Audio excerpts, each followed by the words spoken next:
Colleagues, it's Tusana PM Sebata. I'm doing another recording on finding stocks to trade. And in the current market setup, I'm predominantly short. So here's how I went around finding one of the stocks which I intend to short. I use lots of FinVis, but today I'm going to spend a little bit more time on FinVis and explaining how I use it. FinVis on the home page, as you can see where I am here, has lots of information. But most of this information is not very beneficial to me because I prefer stocks with a market cap of 10 billion and above. But for the average person who likes to trade in small stocks, this is a gold mine. Let me take you through it and you'll pick some nuggets along the way. Here they summarize the stuff and give you the top gainers. Yeah, you go into and look at those top gainers to see what is really happening and read up on it. You can find something you can want to trade. Depends also on your style. I'm more of a stock picker. I like to pick the tops and the bottoms. So for me, top gainers will mean something, but not that much. But these ones making new highs are the ones definitely which I'm going to look as potential shorting cases. I want to see what has happened. Is it a stock I can go shorting? But I'll be quick on this video and just stick to my philosophy. If the thing is less than 10 billion, I'm not highly interested. If it's in the region of 9 billion, 8 billion, I might just have a look at it, see what has caused it to drop a bit. But anything less than that market cap, I'll pass. And most of this stuff you will see in the box there, the last sentence, you have 38.61 million, not interested. Here comes one, it's also in millions, not interested. This one is 5.9 billion, still too low for me, but it is making new highs. Same here, not interested. Big jump, but it's in the millions, not even a billion. So automatically, all these are out for me. These are which are overbought. Too small. A biotech company with worth 2 billion is nothing. Unusual volume always tells you that there's something going on, but that's why I don't trade that myself. 3M, it's a big one. I like to see this. 3M, what are they saying? Upgrades. When I look at 3M, I'm seeing it's kicking it up, going way up there.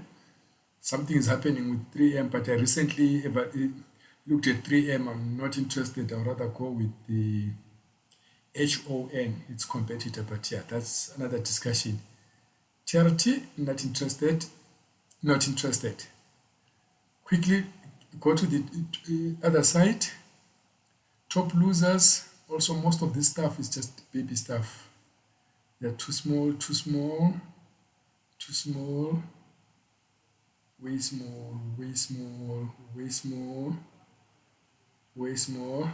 That's why I'm saying those who are into penny stocks, this would be very beneficial for them. Way small. Nothing really talking to me there. But this stock, check out, if you can see from a technical perspective, I think it's already trying to form a top there, but yeah, it's not one which I will pick on. Then these tickers and signals, this is technical analysis breakdown mostly. Trend line support, let's just look at it. See, there is a trend line support, a dropping one, that purple line, but it's not an interesting one. Rising triangle, which I like, but yeah, the stock is penny stock. An insurance company in a region where I would be interested a bit, but yeah, for my strategy, insurance companies, I don't like them that much. They're grandma stocks, that's what I call them. They don't kick it. They move gradual and take their time, and I want some movement. Same here. Fixed income balance risk ETF, nah. I can tell from the stock movement, I don't like what it does, and they didn't even give its market cap there. Trend line support, you can see the trend line support is drawn there. Yes, but I'm not interested due to the size issue. size issue, but you can see the trend line they are already spotted there. There's likely to be some trend breaks there. So if you trade a trend line type of trader who wants to pick up those breakings, you get lots of information here.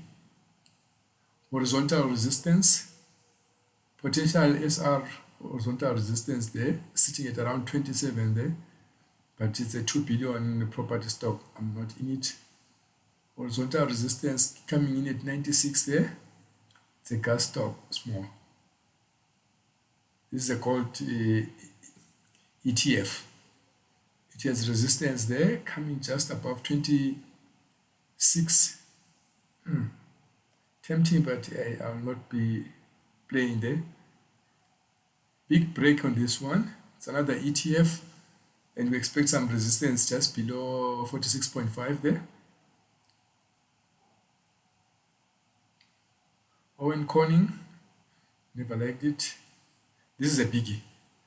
I would consider this one, but not for now. But it's a good one. I did a video on this one. I was expecting it to fall in November, somewhere there. Then it has been going up, but still in that tight zone, and I still expect it to crash big time. I did a video and saying this one is not worth the way it is. I'm seeing it coming down big time. It's one which I've already done a video on. If you check my videos, you'll find it. The exchange traded ETF again. The wedge. Those who like wedges, I won't go through them quick anyway. This is Occidental Petroleum. This has been in the news lots lately. Yeah, one would want to pick it up, but not me. A big one. It's still also in the petroleum game. These oil setups, if one is interested in that sector, it's a time to go and look at it big time. I suspect it's going to explode pretty soon. Asset management, the way it trades, I won't touch it.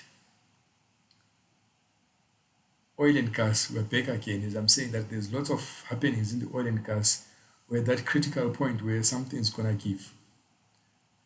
So you can use these things. This information is very helpful.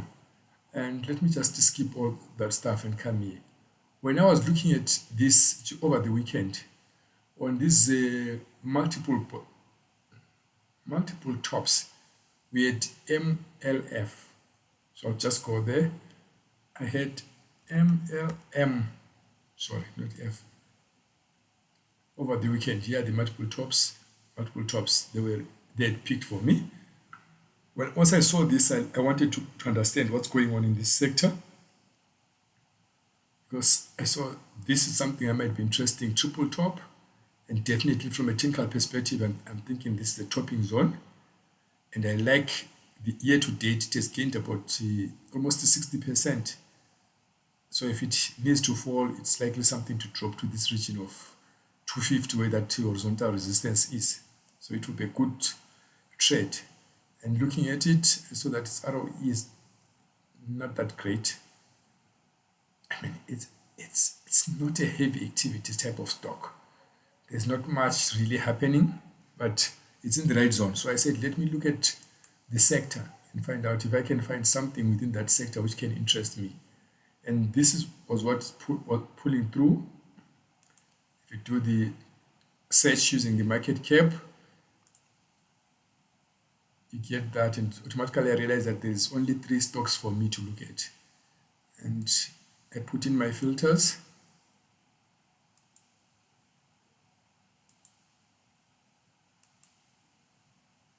Bam. Only 3 came up. Then I went through the summaries to find out what's going on. Started with valuation.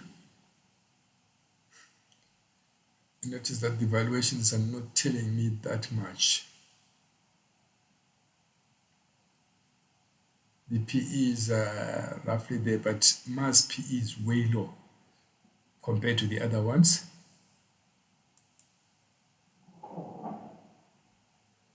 Financials, all of a sudden I was worried. Why is the ROE negative there? Either holders' equity is negative, or There's no returns in this one. That interested me, and I noticed a disconnect. These two keep in sync, and this one is off. When I went further into the financials, I quickly picked out, not in the financials, in the analyst reports, I quickly picked out that they are not necessarily in the same sector. These ones are in the concrete sector and whatever. This one is more of the building materials. So they are really not exactly doing the same things. These two are doing the same thing. This one is not. How I picked it up, just to brief you a bit, I went into the report TSR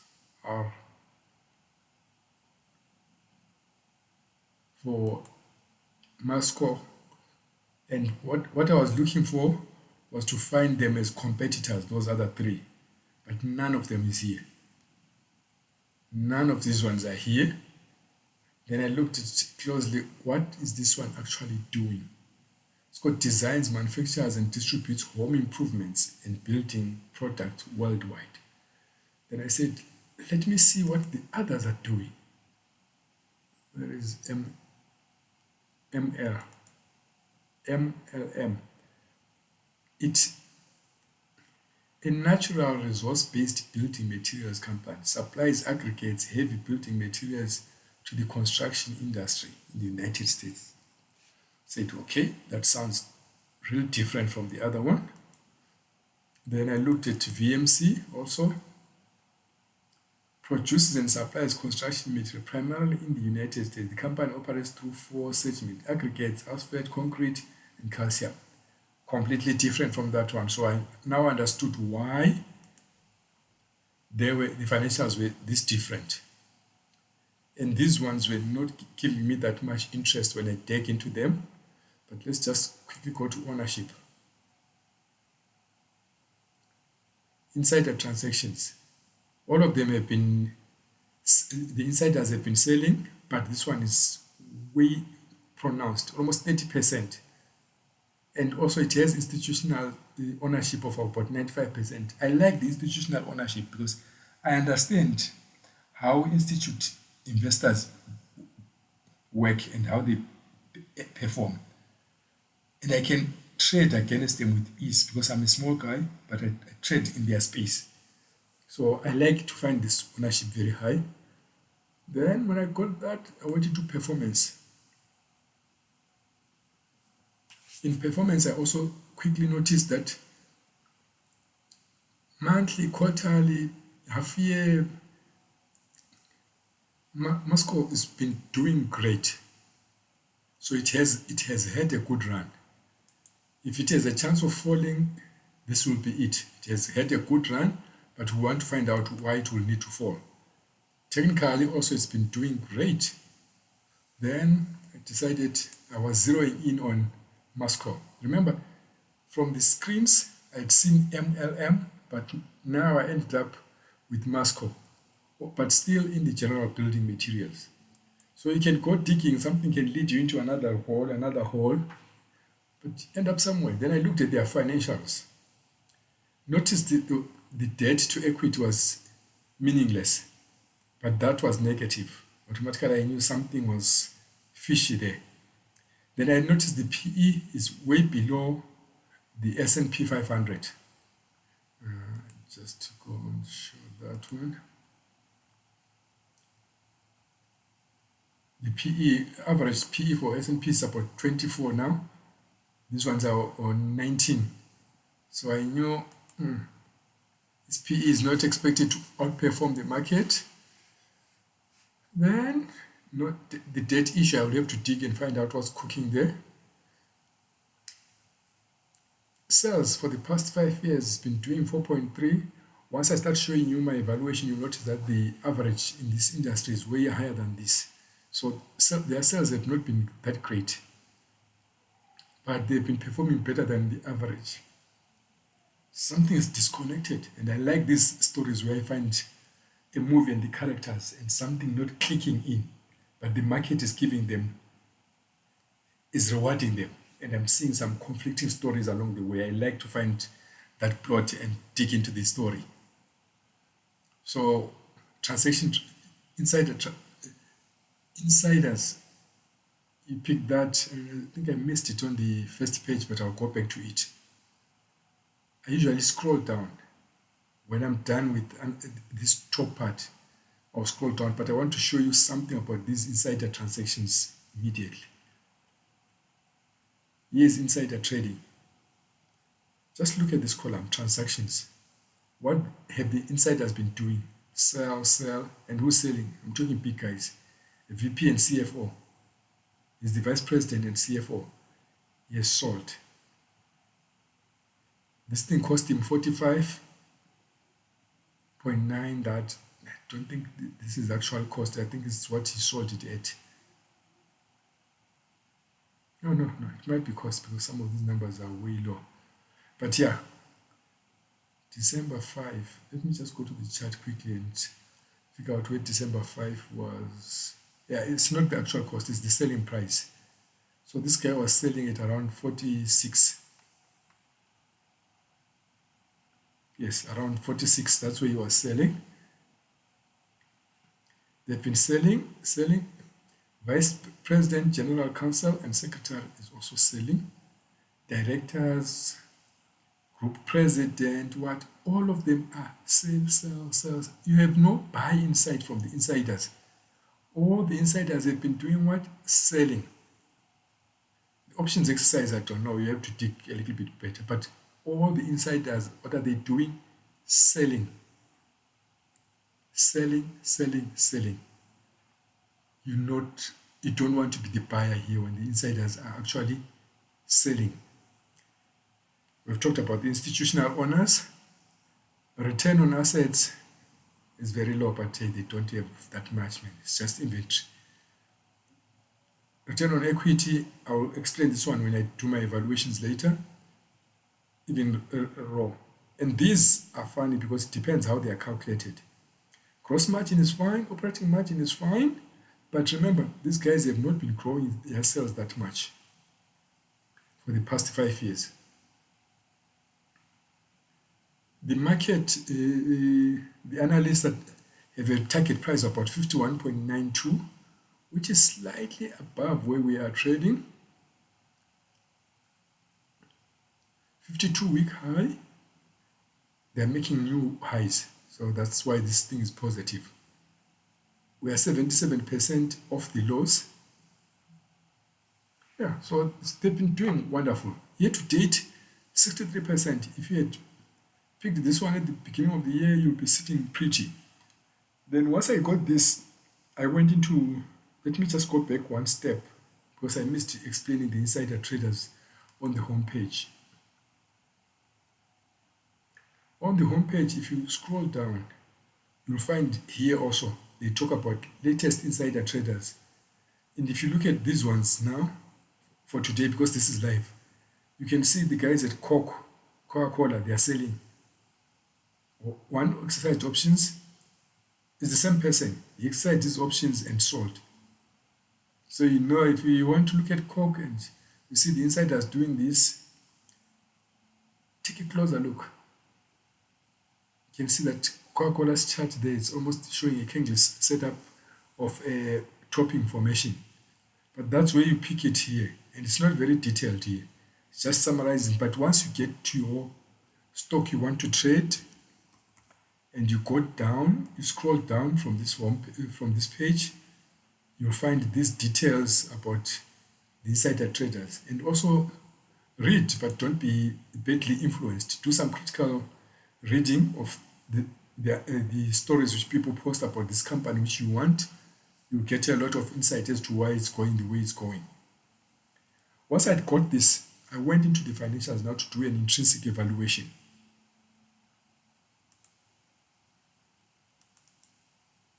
There are lots of tabs and stuff when I'm doing this evaluation, but I don't always go into all the details about it.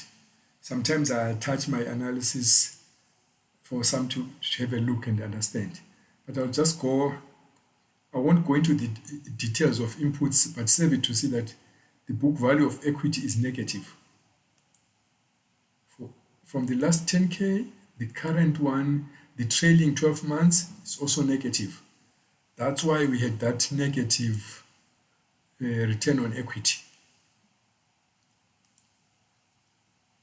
And you can see that in this building materials industry, the annual growth is in the region of 6% global and 9%, 9.5 in the US.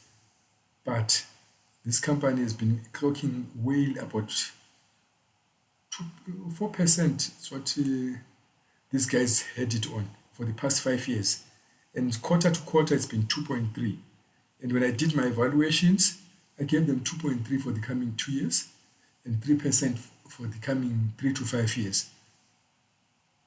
I don't see them shooting any lights to come and touch that because they failed to get anywhere close to this in the past 5 years. Return on equity, operating margin, I kept it with their 15% here. They do get better returns than the market, which they are a subsector. Yeah, other than that, it was just the basic numbers, nothing much coming from my side to put there. And my valuation output was at 49, 47. This can be an error of my estimations, which I did. So basically, you cannot say this thing is undervalued or overvalued. I think it's par. It's fairly valued. The stock being fairly valued, and remember the other analyst had it at 52%, $52 per share. I'm coming in at 49. It's basically here or there, nothing much in it. So this thing is fairly valued. And if it's fairly valued, that's something about the institutional traders. Most of them would have bought it ages ago. And now that they see that it's fairly valued and showing this top information, they will be getting out. And the best thing to do for one is to get out quicker. If you panic fast. These guys are big. They can't sell all their shares quickly. They will take their time to sell them. That's why since November, this thing has been moving between 46 and now 48. It's been in that range. They're trying to sell out quietly and slowly. That's what they're trying to do, and that's when I short it. Because when the bottom comes off, this thing is going to tank big. And I'll be already holding my shorts there. When it tankers, when these guys are done selling and it tanks down, I'll be on the short side. Back to the evaluation there. Yeah. So this is fairly valued. And the other thing which I wanted to see is the debt issue. Remember, we had this scenario of debt being meaningless here. I wanted to find out the debt scenario. Are they carrying enough debt to equity? Is it the optimum one? I have a tab for analyzing that somewhere here. It's called the optimal capital structure. Their current setup of debt to capital ratio is 29.44%. The optimal one, when I do my scenarios, is 30%. So there is no gap in it. So the guys who are doing their balance sheet definitely know corporate finance to the T, because they're pulling it very close. But now that the market is almost topping, according to me, they don't have much room to play with as far as balancing the debt to equity ratio. So for me, when I want to short something, if I find it in this setup and my indicators are telling me that it's in the topping zone, I like it a lot because it's likely to drop. And when people panic and say these guys are carrying too much debt, they won't have much leeway to play around with it.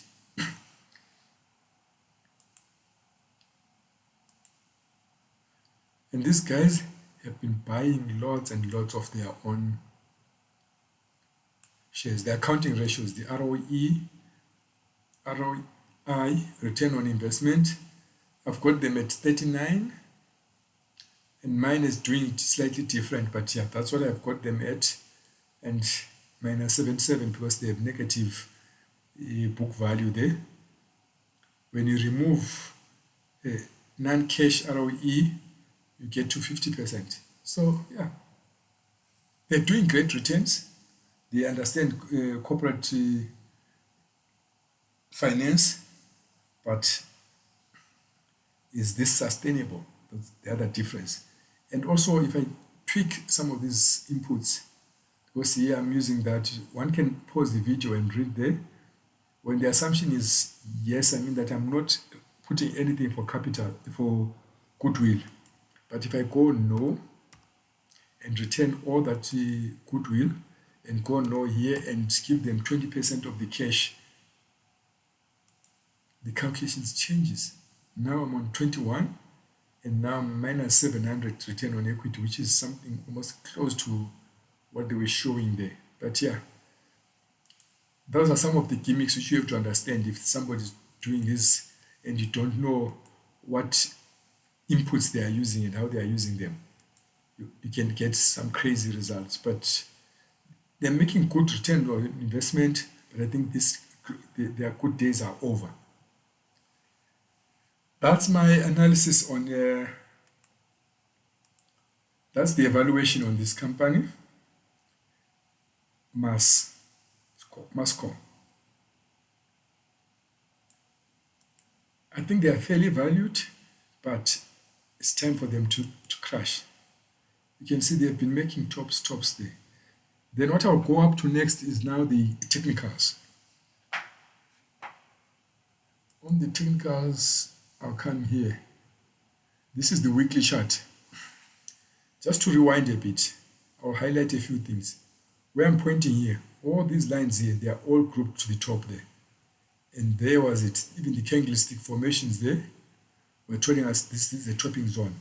And when they all grouped, we had a top and the market went down. When they all grouped at the bottom here, the market was bottoming and we went up. I won't talk about the others. I'll just highlight them by putting the cross arrows on it for you to see the consistency of this thing.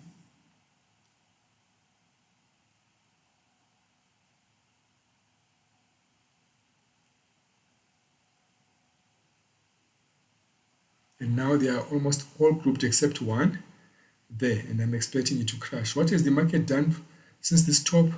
The market has made new highs there. But what has the other side done? It has not matched that. It has refused to confirm that, and it has been bouncing back on 70, bouncing back on 70. Technically, this is a good setup for the fall. And where the parabolics are, parabolics is now above the tick and sen and next to the price. And these are not yet turning, but it's almost there. So from my perspective, on the weekly chart, Masco is saying this is a topping zone. It can take another week or two, but I'm thinking if you short it today, you might just be nailing the top. And just drilling down a little bit on the weekly, on the daily, sorry. So we had a grouping there. That was the top there. Then it started going up and RSI refusing to confirm it. This is the point when we're likely to go down.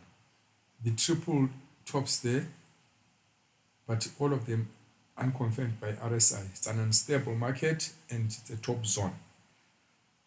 I'll deal with these structures in another time, but you can see where I put the crosshairs. Did my analysis at the weekend. And when the market opened and it jumped a little bit there, I thanked it for that because one was able to put better option structures on the short side. Usually when the market makes a high like here, everything groups, then it goes further and makes another high. Yet the RSI refuses to confirm, comes around 70 and drops. That's where the drop usually happens. It comes back, does a touch, then off we go. And that's the same scenario which I'm seeing here. Came here, made another top, we touched there. I thought one would have thought this was really going, but it came back again, touching now. And I think we're in the final stages of it collapsing. So I'm taking this Masco, thinking it's gonna go down now. That's my technical analysis. It's not detailed. The options is not detailed. One can use a basic,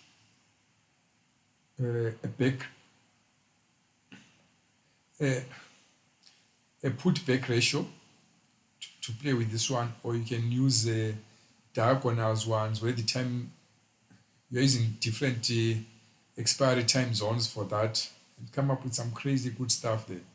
But yeah, this can be done and it can be done well. Shorting this one to the downside. That's my analysis. I started off looking at MLM and ended up with Masco and shorting it. And we'll see how it progresses. But that was my position.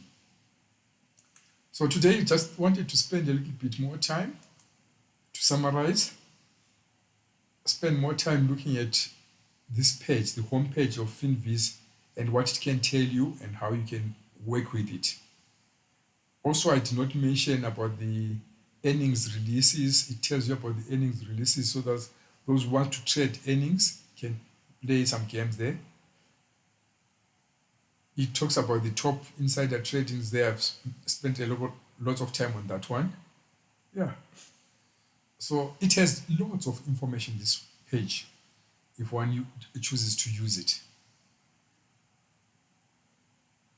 So that's my analysis, and that's what I'm saying it's likely to happen, but we'll see how it goes, and I'll keep it to that, and we'll review it after maybe 3 months.